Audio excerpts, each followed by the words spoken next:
The Phoenix Podcast has always brought you the best of the best. I missed on that blessing, but I also regained it in some way. In seasons 1 and 2, we introduced you to the industry's brightest stars, the ones at the top of their game, the creme de la creme. But season 3 promises to be even more exciting. We're bringing you even more fascinating guests, including the renowned farmer, Patrick Matadi.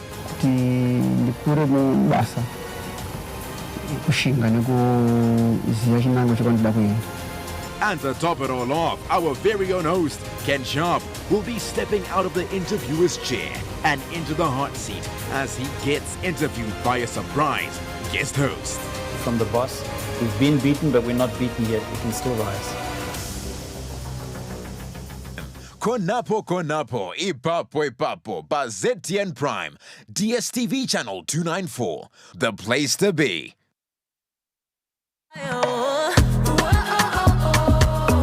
Welcome back, gospel music lovers, to another season of My Ultimate Gospel 10. Your ultimate destination for soul-stirring melodies and inspirational stories. Might prepare me for a good day. God is faithful because He's holy. Wow, this is beautiful. Each week, they'll be revealing their top 10 gospel songs.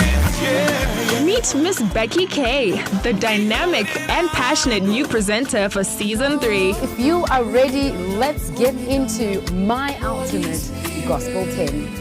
Premiering soon, only on ZTN Prime. Stay tuned and let the music uplift your soul. Catch exclusive interviews every weekday for candid, exciting, and thought-provoking conversations with your host, Erika Ndoro. We talk about arts, we can talk about sports, we can even talk about politics, and sometimes we venture into a nice guitaristic play.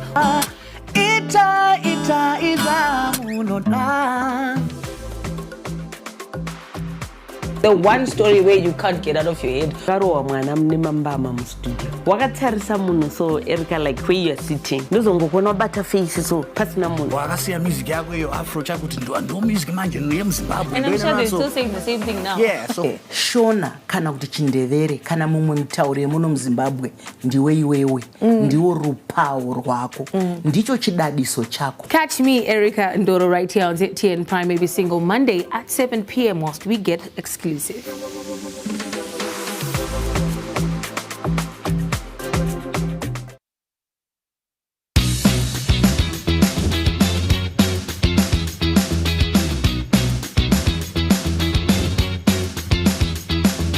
Dental checkups, experiments, games.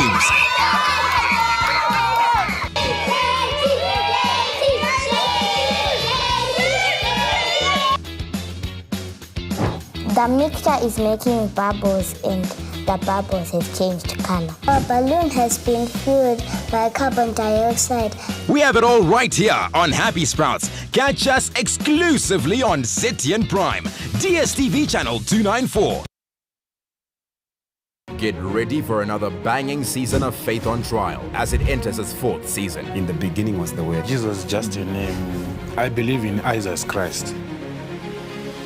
He died that they which live should no longer live for themselves, but live for Him. Rastafarian is not a religion, it's a way of life. We continue to bring you all the controversial discussions in and around religion like no other. But not now. This platform is very inclusive, open to conversations when it comes to matters of religion and spirituality. The conversation just got more interesting.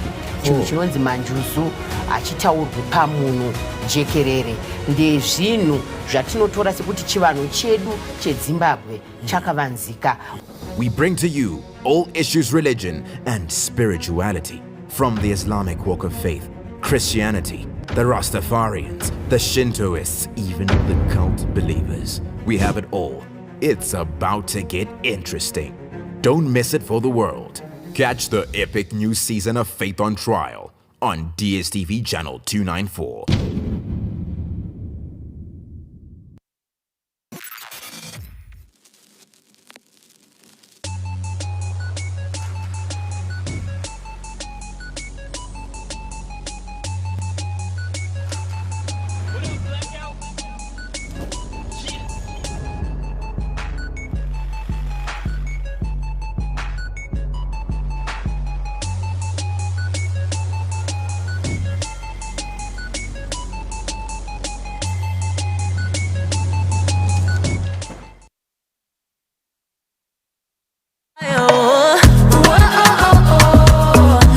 Welcome back, gospel music lovers, to another season of My Ultimate Gospel 10. Your ultimate destination for soul-stirring melodies and inspirational stories. Man, prepare me for a good day. And God is faithful because He's holy. Like, wow, this is beautiful. Each week, they'll be revealing their top 10 gospel songs. Meet Miss Becky K, the dynamic and passionate new presenter for Season 3. If you are ready, let's get into My Ultimate Gospel 10. Premiering soon, only on ZTN Prime. Stay tuned and let the music uplift your soul.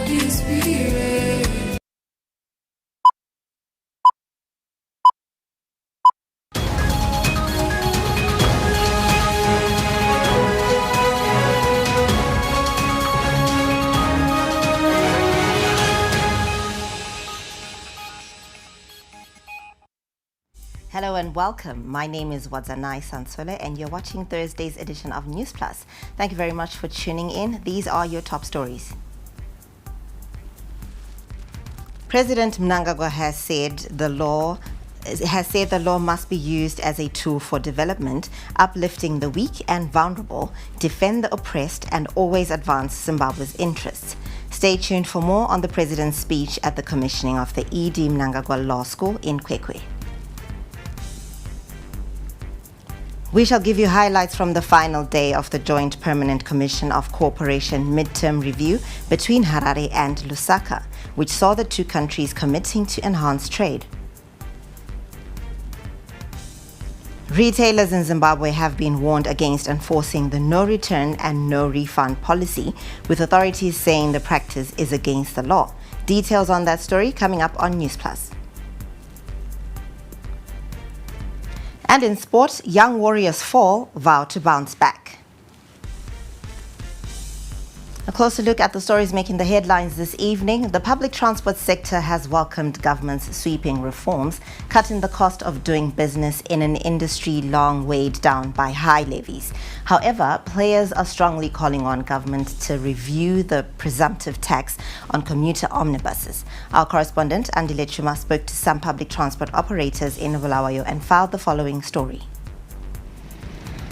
This week, Cabinet slashed local authority parking fees and penalties by half.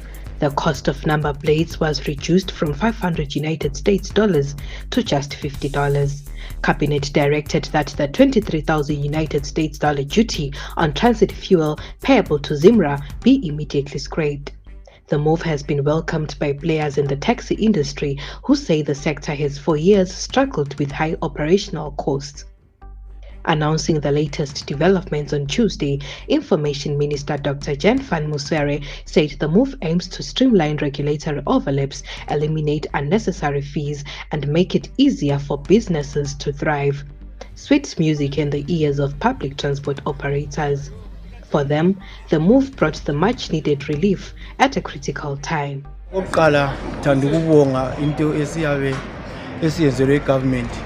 Because ungakhangela amanye ama-fees besehlule ukuwabhadala because ade phezulu kakhulu.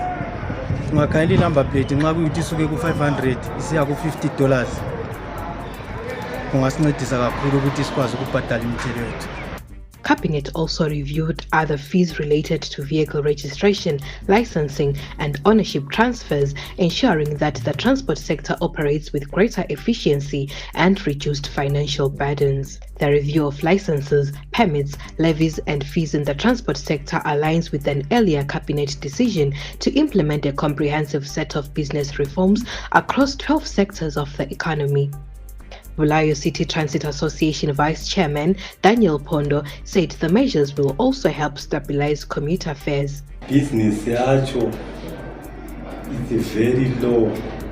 Vanhu vangaona michovha ichimanya muroad vakati vanhu vari kuita mari muroad, but hapana mari inenge iripo just because zvinhu zvacho zvinoda kubhadhara zvakati wandei.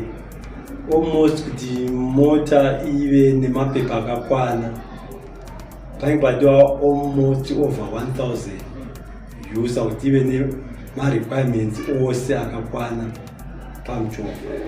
so at least kana vakatidzikisirawo zvimwe sezvavari kuita.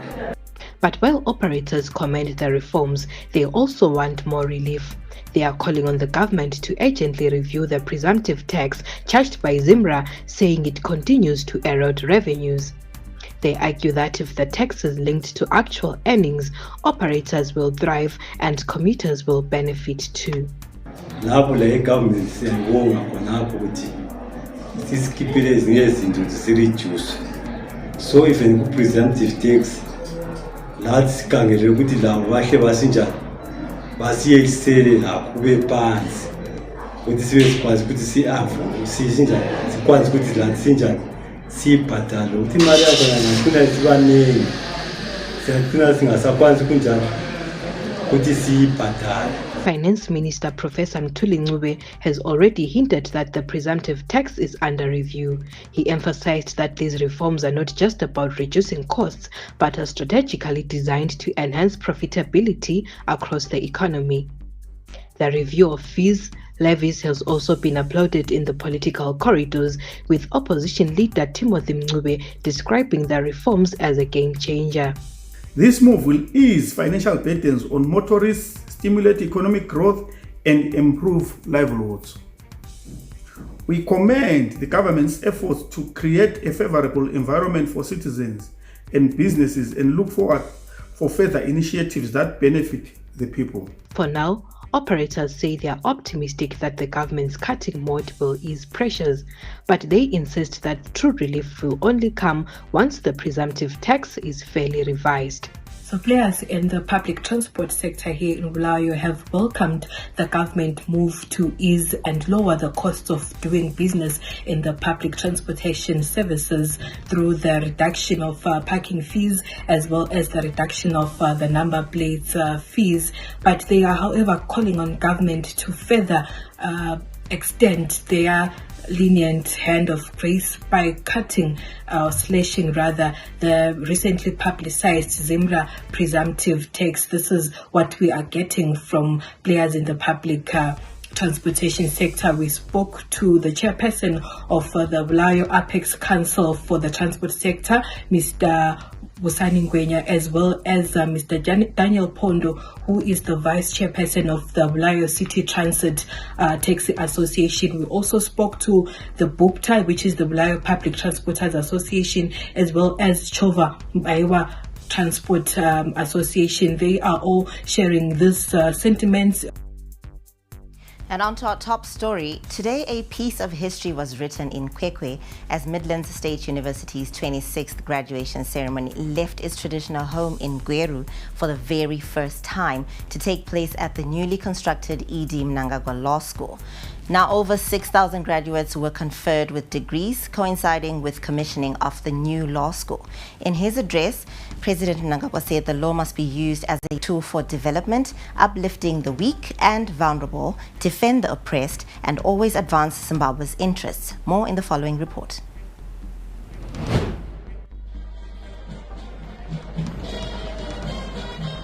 Excitement and a feeling of gratitude were what punctuated the air in Kwekwe this Thursday.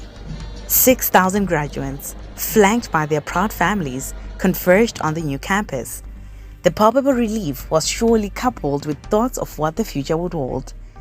Despite the sweltering September heat, a sense of jubilation permeated through the crowd as they awaited the arrival of the Chancellor, President Emmerson Mnangagwa. The graduation ceremony coincided with the commissioning of the E.D. Mnangagwa Law School. A two-story building, the new facility is no ordinary structure. It was built on land donated by Kwekwe City Council. It boasts lecture theatres, moot courts, seminar rooms, a legal aid clinic, an e-library, computer laboratories and residences, signifying a modern hub for Zimbabwe's future legal minds. When he took to the podium, the president highlighted that polytechnics had participated in the construction of the school, a testament to the results of Education 5.0. In the infrastructure development projects within higher education is a testimony of success from the Education 5.0.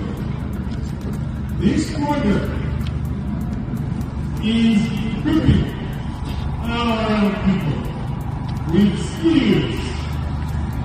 produce goods and services that answer to the needs of society. But most importantly, the construction of the campus created employment for the Kwekwe residents. Working on this law school is the culmination of a clear vision, meticulous planning, and committed implementation. It is our prayer now, since construction works began in 2022, the project has so far created employment opportunities for surrounding communities, which include builders, carpenters. Higher and Tertiary Education, Science Technology Development Minister Dr. Frederick Shawa says the law school is a reflection of the dedication the President has in ensuring the country develops well enough. The E.G. Mnangagwa Law School is evidence of the government of Zimbabwe's unwavering commitment to expanding not only educational opportunities, but to ensure that Zimbabweans are equipped with the legal knowledge and necessary competence to uphold justice, the rule of law, and democratic principles.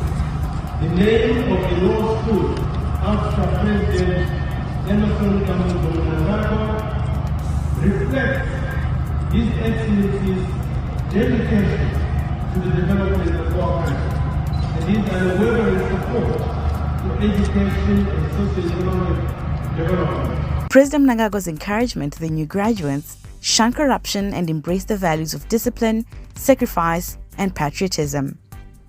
The president also took time to remind the nation that Zimbabwe must shape and not merely observe global trends. Already, MSU law students have excelled internationally in moot court competitions, from human rights law to space law, even joining prestigious global associations. Vice-Chancellor Professor Victor Muzidziwa hailed the resilience of the class of 2024, many of whom began their studies in the uncertainty of the 2019 pandemic but never gave up. Among the thousands capped were senior government officials and permanent secretaries, testimony, MSU says, to the relevance of its programs to Zimbabwe's economic development. This year's graduation was also a silver jubilee, celebrating 25 years since MSU was established by an Act of Parliament in 1999. Since then, it has grown into a powerhouse with over 23,000 students, 10 faculties across 6 campuses, and more than 80,000 alumni. And for the class of 2024, it was more than just a graduation. It was proof that perseverance pays, that dreams take shape. Congratulations, Makoro Koto, Amhlope, to all those that made it. In other news, the Consumer Protection Commission has warned retailers that denying customers the right to return faulty goods is against the law and can attract fines or even business closure if the matter escalates. Now, the warning was issued at a media and consumer sensitization workshop in Kadoma, which also promoted the use of energy-efficient refrigeration and air conditioning appliances. Our reporter Sharon Munjenjema has more details. No return, no refund signs are a common sight in many shops across Zimbabwe, leaving consumers in a take-it-or-leave-it situation. Once they buy and get home, many find themselves stuck with faulty or unsatisfactory products. The Consumer Protection Commission is warning that such practices are illegal and is urging consumers to report offending retailers. Amutengesera abuda nhasi azodzoka mangwana vakumuti hatidzosi hanzi no return no refund no exchange. Mutemo of Consumer Protection Act, specifically chapter section 42 of the Consumer Protection Act, inorambidza mawedzi anoti no return no refund no exchange. Anga vakadisplayiwa kumadziro, anga vakanyorwa kumareceipt books, kana kuti anga vachitotaura nemuromo chaiwo kutotyora kunenge kuchitoitwa mutemo. Saka tiri kuti mutengi kana asingagutsikana nechinhu maybe asvika isingashande zvakanaka ngaachidzose. The Consumer Protection Act is the law being used to enforce these regulations. It also requires retailers to display prices clearly and to label products in any of Zimbabwe's 16 official languages. For refrigeration appliances, this also means fridges must carry an energy use label showing consumers how efficiently the product uses power. Refrigeration yatangadzisa pani paworkshop pane malabels anoratidza zve-energy efficiency. Malabels iwayo anotarisirwa kuonekwa pama-refrigeration appliances ese ndo anotiratidza kuti chiri energy efficient here kana kuti hachisi. Saka kana label iro riripo makufosa mutengi kuti aite inonzi guesswork. Zvinova izvo zvatiri kuramba seConsumer Protection Commission because tinoti mutengi ndiani ndimambo. Zimbabwe is on a drive to promote the use of energy efficient refrigeration appliances in line with international treaties such as the Montreal Protocol. Refrigeration alone accounts for about half of household energy use, a heavy cost in a country already struggling with energy poverty. Tapiwa Mutambisi, a business owner who attended the workshop in Kadoma, said he was educated on the benefits and looks forward to upgrading the refrigeration appliances he has been using.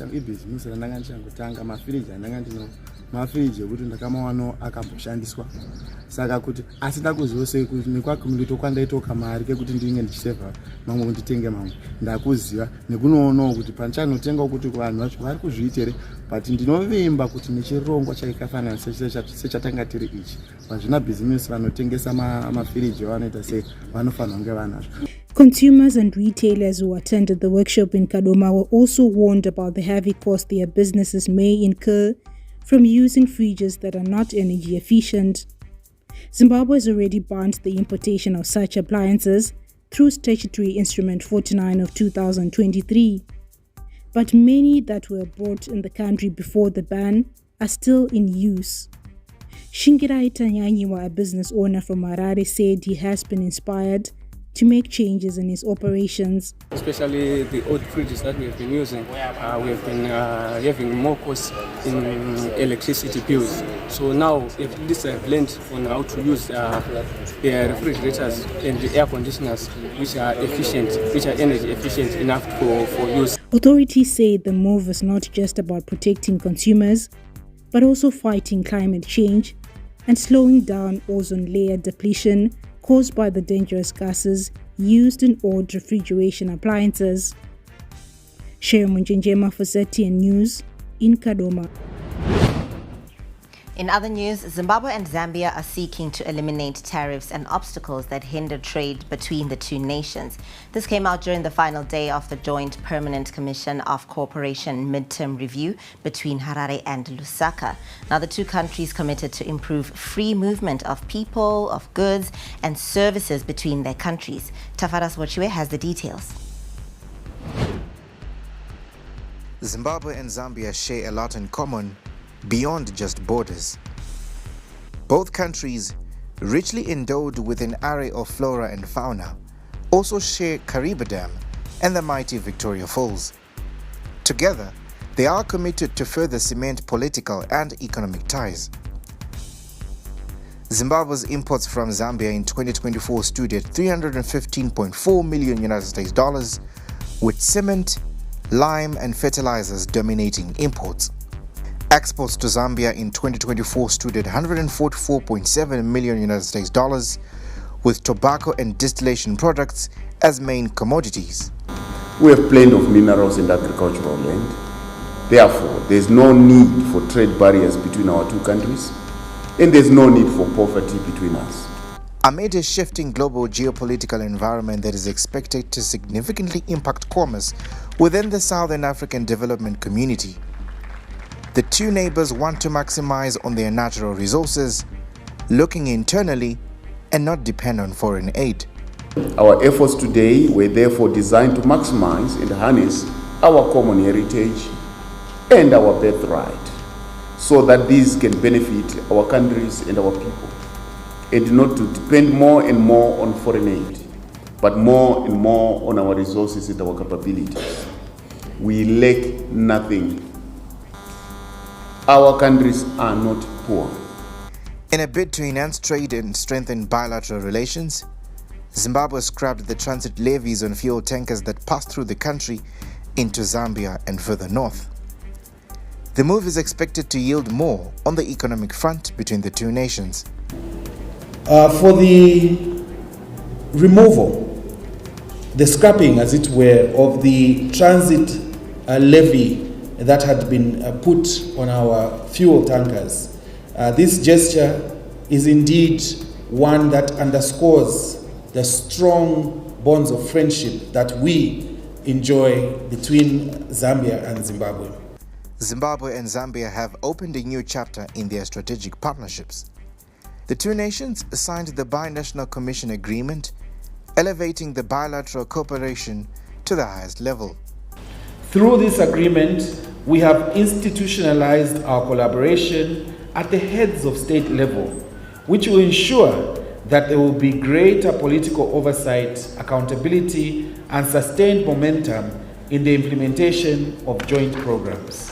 Zimbabwe and Zambia signed a memorandum of understanding on cooperation in facilitating private sector development and the implementation of Zimbabwe-Zambia oil projects and natural gas pipelines project. This will enhance energy security, improve regional connectivity, and create new opportunities for the private sector. As the two counterpart ministers exchange minutes of the 18th midterm review of the Joint Permanent Commission of Cooperation, the future aspirations of Zimbabwe and Zambia lie in the implementation of resolutions and agreements signed. Tafaras Buchiwe for ZTN Prime.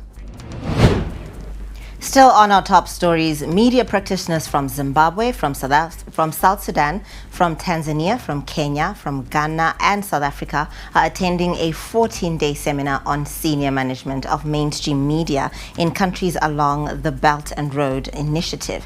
Now, on the sidelines of the seminar, Zim Paper's group political editor, Ranga Mataire, managed to speak to one of the presenters, Chang Jin, the second grade counsel at the International Cooperation Department, National Radio and Television Administration, on the purpose of the seminar and what Zimbabwe can learn from China's development success story. And this is what he had to say.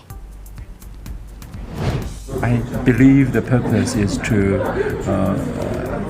bring you closer to China and share with you more knowledge about China and our proposals and suggestions for building the Belt and Road Initiative. And as lately on the 3rd of September, we just had the Grand Parade. I think it's commemoration of our victory against the Japanese aggression, and I thought it is a symbol, it is a manifestation of China's commitment to building a better world, building long-lasting peace for the world. Zimbabwe is a very familiar African name to Chinese ears, and I know many people know about it. Well, I think it is to commitment to bringing progress and development for the people of your country, and commitment to seeking the best way, to best solution to the problems unique to a country. Mataire is one of the participants at the seminar, which, among other things, will discuss issues related to media usage scenario and key technologies. He joins us live from China now. Ranga, good evening. What is the main goal of the seminar for media executives under the Road and Belt Initiative? Thank you so much for your question. Yes, indeed. African journalists from Belt and Road Initiative countries are attending a very critical seminar on media executives. Basically, the seminar is about trying to find ways and exchange ideas and knowledge from the experience of China on how best to navigate the ever-changing media terrain in respective countries. So we are talking about 29 journalists from countries such as Zimbabwe, Cameroon, Ghana, South Africa, Tanzania, South Sudan, and so forth. And all these journalists are gathering here with an acknowledgement that the media is changing, particularly with the declining revenues from the print media. So the Chinese have had a long road in terms of media development and media, expansion and progress. And they felt that they needed to share ideas with colleagues from the African continent. So basically, the media seminar is going to focus on a number of issues to do with how respective countries can enhance national messaging for national development. So Ranga, what opportunities do you see for Zimbabwean media practitioners in collaborating with Chinese and international media institutions? Yes, there are various opportunities that African countries, particularly Zimbabwe, can also harness from the Chinese experience. And one of those opportunities is in technology. Chinese are appropriating technology in order to enhance national messaging, in order to enhance initiatives that have to do with national development. So a senior official from the International Relations Department here in China, Mr. Chang Xing, emphasized that China has had a long road in terms of its media expansion and development. He recounted how in 1822, China had its first newspaper in Macau, which was in Portuguese, because at the time Macau was a colony of the Portuguese. And he recounted how the media has since developed to an expansion of more than 2,000 radio stations. So in terms of opportunities, there are various opportunities, especially on the use of AI. How can AI be enhanced to, be appropriated to enhance national messaging? Thank you very much, Ranga. Have a good evening. Now, when Newsplus returns, we take a look at smart water solutions flowing into small towns.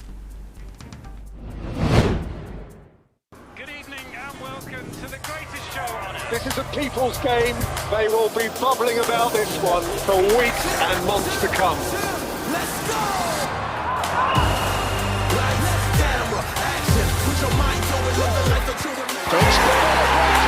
Wherever you are, whatever your reason, it's on SuperSport all season long. Reconnect and stay connected to DSTV Compact and get the best football on us. Welcome back, gospel music lovers, to another season of My Ultimate Gospel 10. Your ultimate destination for soul-stirring melodies and inspirational stories. Man, prepare me for a good day. And God is faithful because He's holy. Wow, this is beautiful. Each week, they'll be revealing their top 10 gospel songs. Meet Miss Becky K, the dynamic and passionate new presenter for Season 3. If you are ready, let's get into My Ultimate Gospel 10. Premiering soon, only on ZTN Prime. Stay tuned and let the music uplift your soul.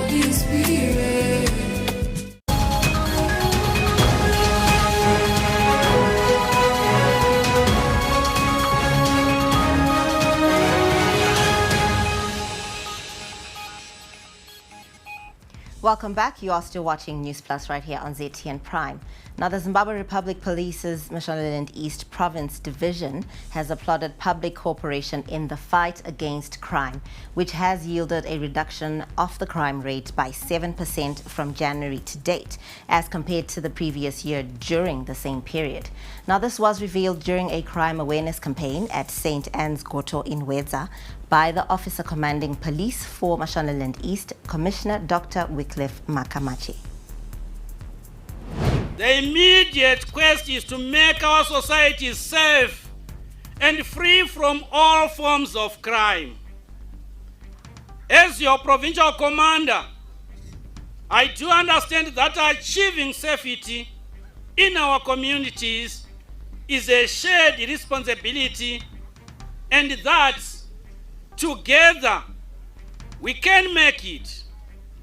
The province recorded 23,701 cases, ranging from January 2025 to August 2025, in comparison to 25,590 cases received in year 2024. And this creates a reduction by 1,000 889 cases. Now, local leaders commended the work that is being done by the police in creating a crime-free society.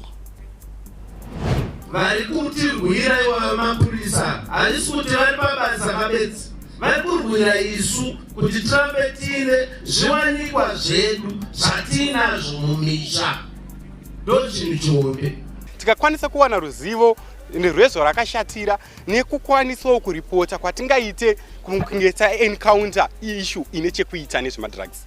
Izvozvo zvatibatsira zvakanyanya sevechidiki muno muhwedza nekuti takwanisa kuwana mukana wekudzidziswa zvinoita kuti future yedu isusu as the young generation ienderere mberi. We now move on to some global updates. President Cyril Ramaphosa declared that South Africa will not be bullied into a trade deal with the United States, emphasizing that the nation is pursuing a strategy of engagement. He told lawmakers during a National Assembly session that South Africa holds leverage in trade negotiations, pointing to the nation's natural resources as a key asset. Now, the US hit South Africa with 30% tariffs, among the highest on the continent. There are various options that countries can elect to respond to the unfair tariffs that have been leveled against, I would say, the world.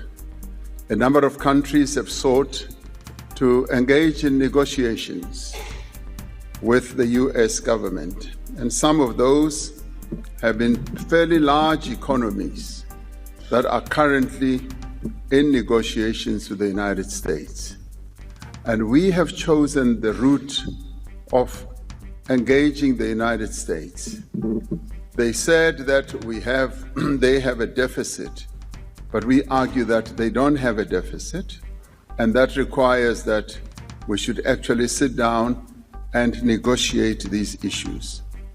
And in sitting down, we've come to the conclusion that we will find good answers. Iran and the IAEA signed an agreement to resume cooperation in Egypt's capital, Cairo, during a joint press conference with Egyptian Foreign Minister Badr Abdelati and IAEA Director General Grossi.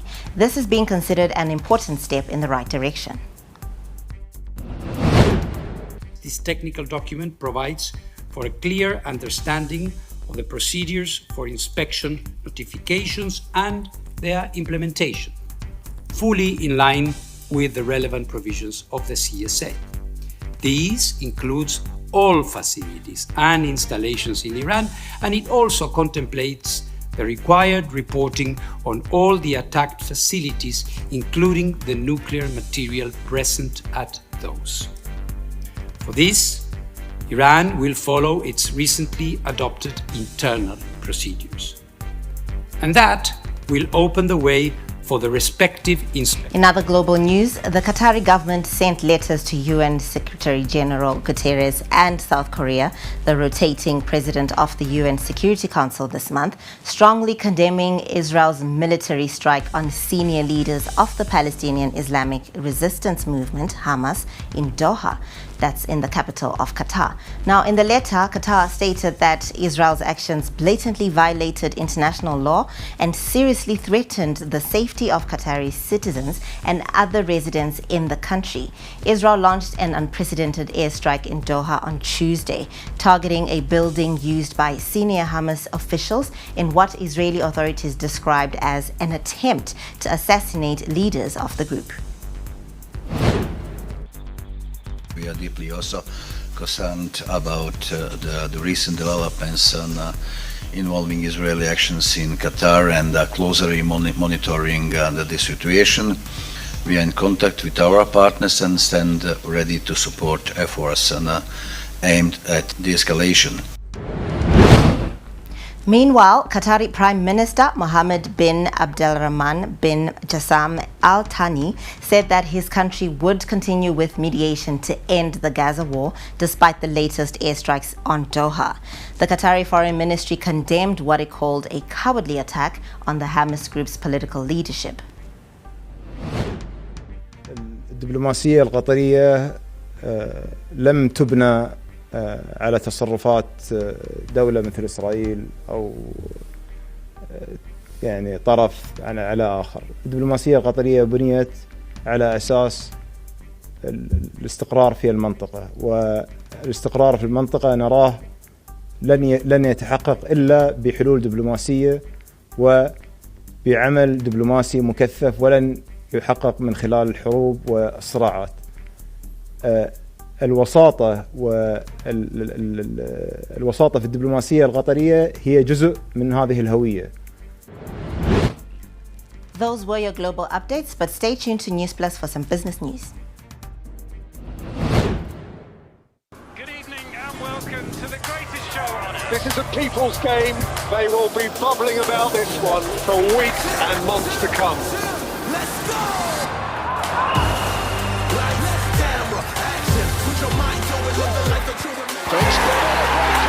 Wherever you are, whatever your reason, it's on SuperSport all season long. Reconnect and stay connected to DSTV Compact and get the best football on us. The Phoenix Podcast has always brought you the best of the best. I missed on that blessing, but I also regained it in some way. In seasons 1 and 2, we introduced you to the industry's brightest stars, the ones at the top of their game, the creme de la creme. But season 3 promises to be even more exciting. We're bringing you even more fascinating guests, including the renowned farmer, Patrick Matadi.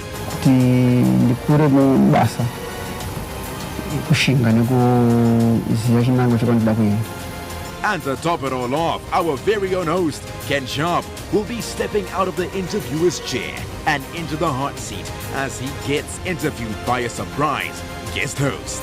From the boss, we've been beaten, but we're not beaten yet. We can still rise. Konapo, Ipapo, Bazetian Prime, DSTV Channel 294, the place to be.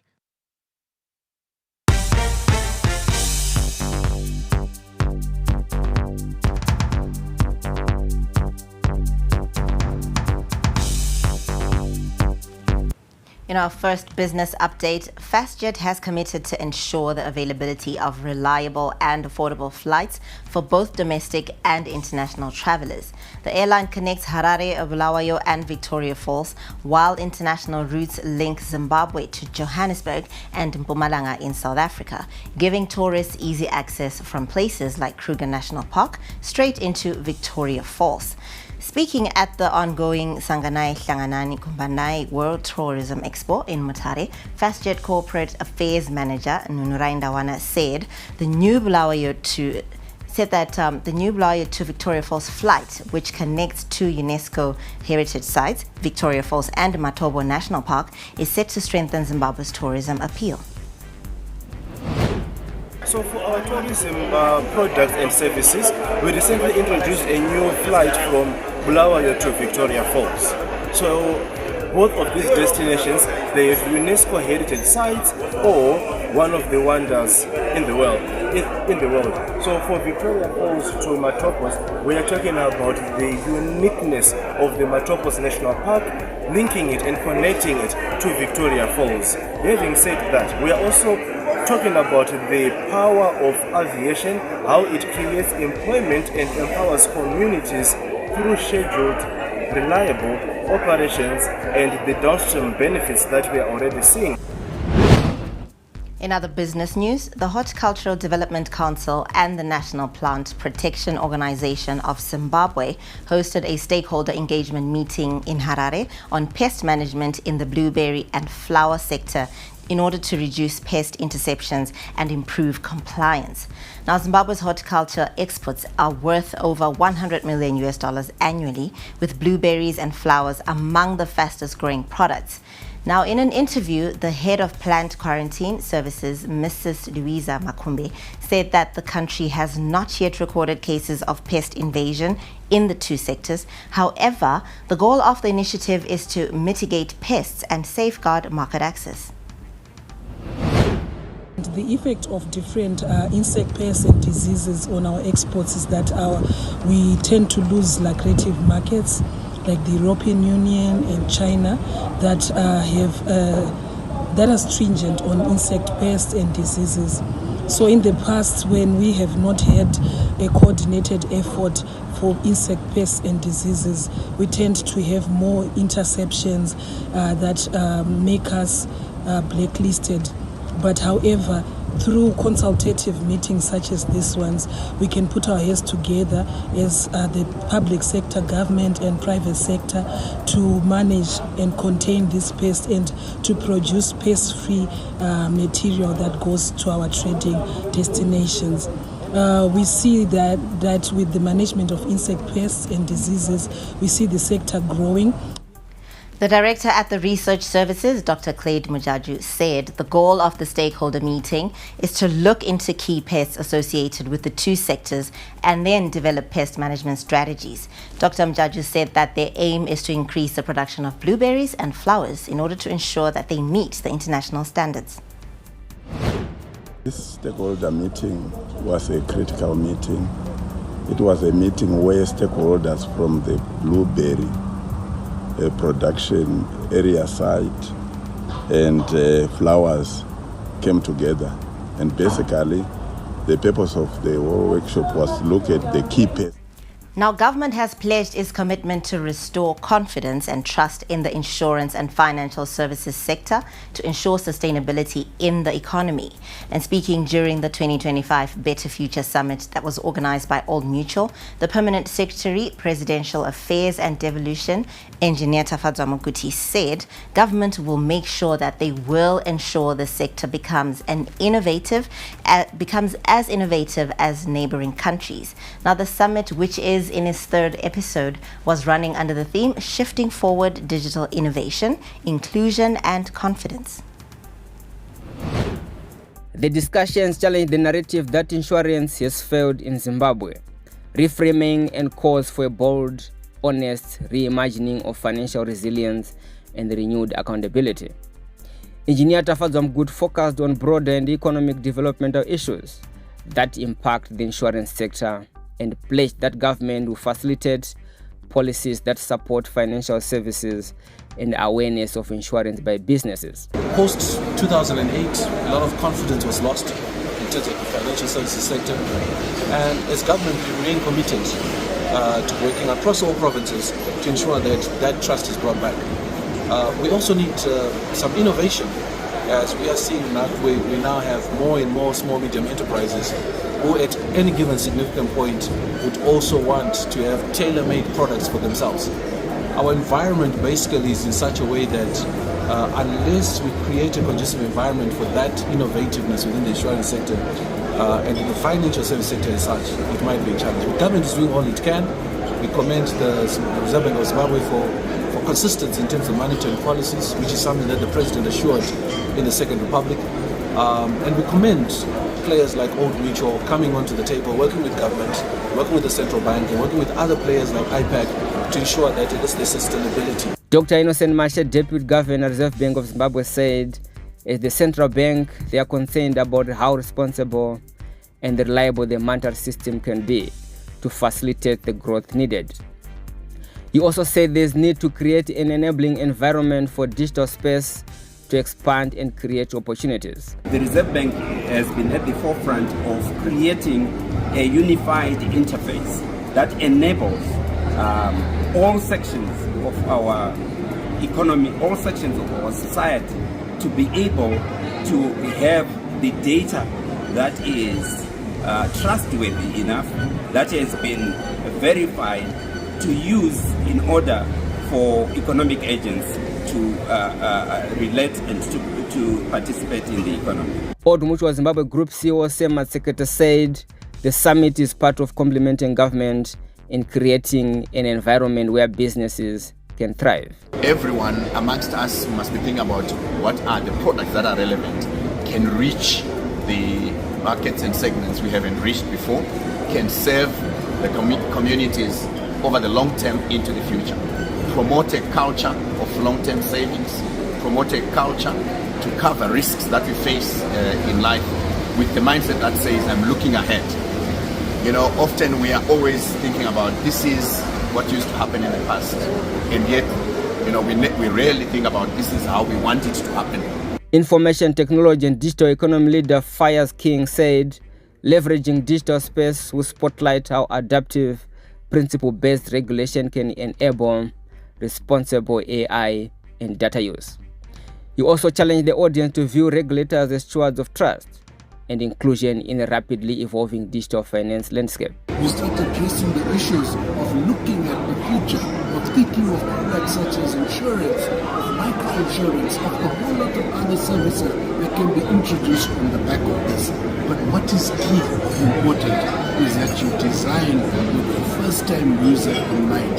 And this way, we secure a better future, not only for ourselves, but for everybody else. The Better Future Summit is a step forward, fostering a mindset that looks into the future in the way the private sector can contribute towards a shared understanding.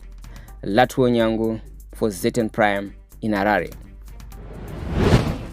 Those were your updates from the world of business, and coming up in sport, young Warriors 4 vow to bounce back.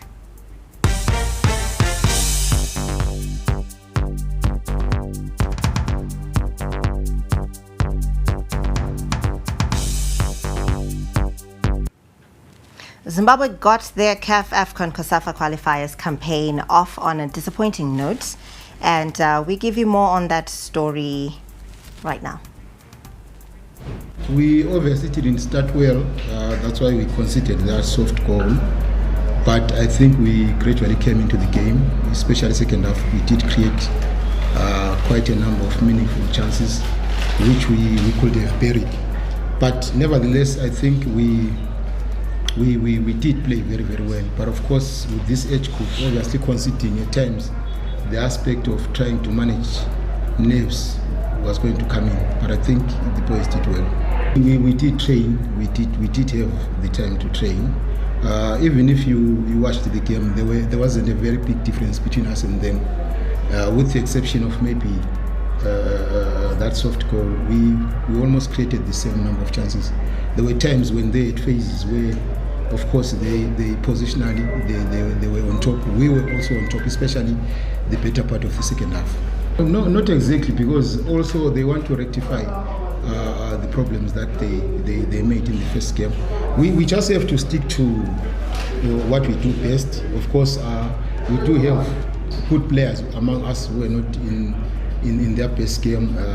Chakuchichi was one of them, but I'm not singling out him, but we just feel that in the second game we will try and make them recover and then play our best type of football.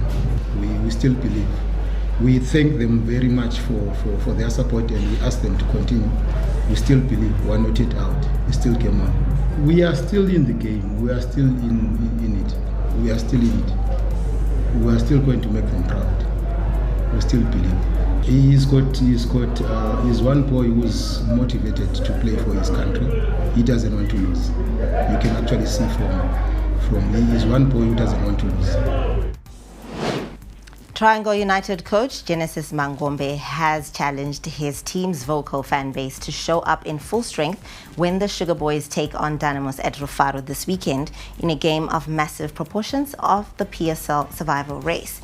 Now, Triangle face Dynamos, who are on a 4-match winning spree as they mount an audacious survival bid after flirting with the relegation for the majority of the second half of the season. Now, Triangle have been in rampant form at home but face a stern test on the road despite boasting an impressive record of just one defeat in 2 league games.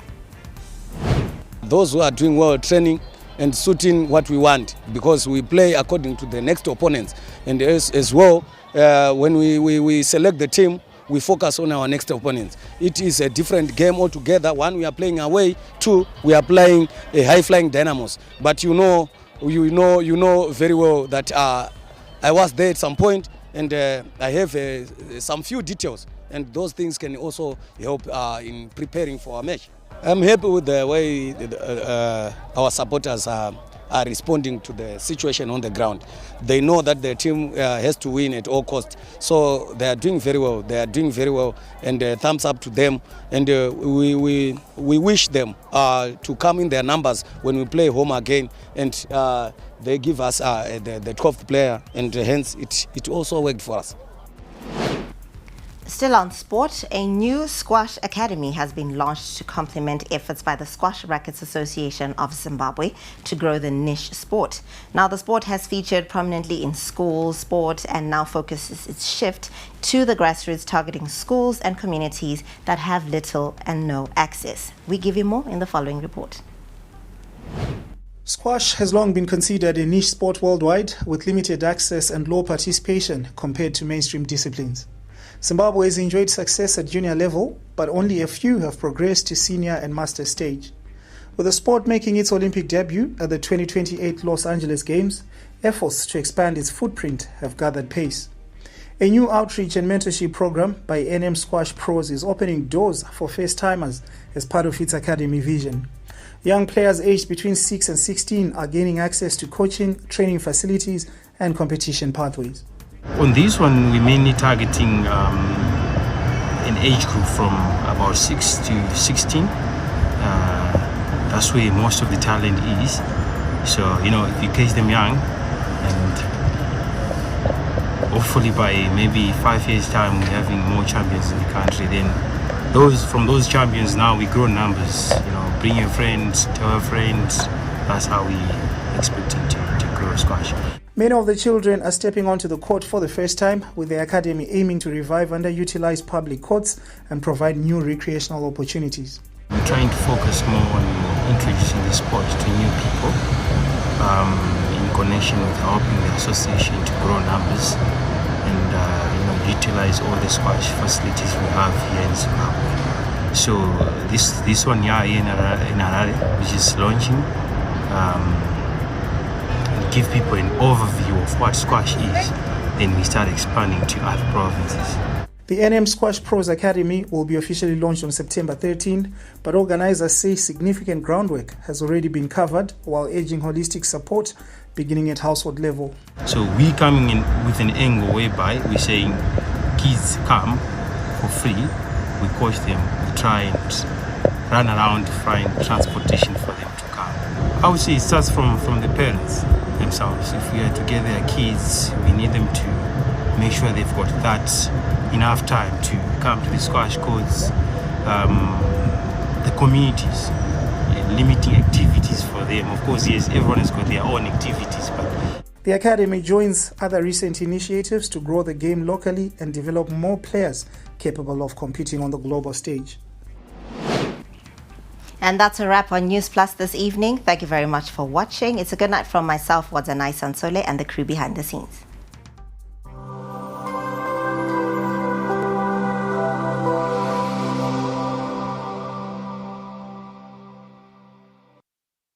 Didn't graduate. I guess I blew it.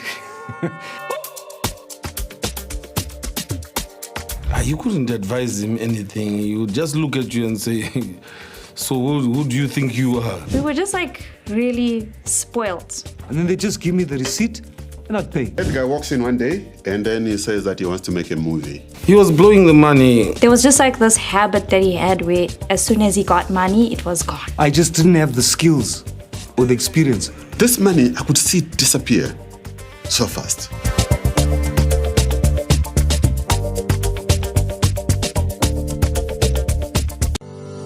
Get ready for the Zim Papers Cancer Power Walk 2025 in partnership with Island Hospice and Healthcare on November 1st, 2025, as we come together to support the cancer cause.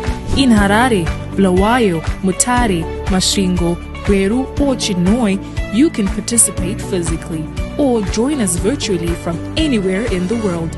Run, walk or cycle for cancer. Regalia available at Zim Papers retail shops.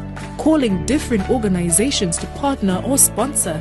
Contact Pauline Matanda on 0715-679-405 or email paulinematanda@zimpapers.co.zw. Let's do this for cancer. Mark your calendars for Saturday, 1 November 2025. Together, we can make a difference.